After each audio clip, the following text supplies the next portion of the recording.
સુરેન્દ્રનગરના નટવરકટ ગામના 47 ખેડૂતોએ કરી છે ઈચ્છા મૃત્યુની માંગ।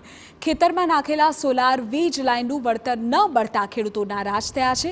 3 વર્ષમાં વળતર પેટે રકમની ચૂકવણી ન થઈ હોવાનો ખેડૂતોનો આક્ષેપ છે।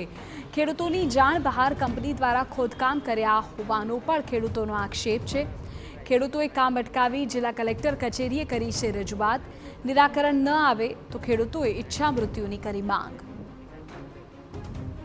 तो अमे राज्यपाल ने तमाम खेडूतों साथे मळी अने जो अहींया पण अमे रजूआत करशुं के अमारो प्रश्न नहीं उकेलवामां आवे तो सत्वरे तमाम 47 खेडूतो अमे ઈચ્છા મૃત્યુની માંગ જાહેર કરશું એવું એમ સૌ ખેડૂતોએ નક્કી કરેલ છે। કોઈપણ ખેડૂતને કોઈપણ નોટિસ આપ્યા વગર કે તમે અત્યારે વાવેતર ન કરતા અમારે તાર ખેંચવાના છે।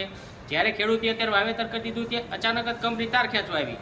1 પણ રૂપિયાનો કોઈ ખેડૂતને વળતર દેવામાં નથી આવતું અને અમુક ખેડૂતના ખેતરમાં તો 1 મહિનેથી તાર પડ્યા છે। એમને તો હજે જઈને કાંઈ વાવણી જ ન કરવાની હોય એવી રીતે કંપની વર્તન કરે છે। 1 મહિનેથી તાર ખેડૂતના ખેતરમાં પડ્યા છે તો ખેડૂત હવે જાય છે ક્યાં?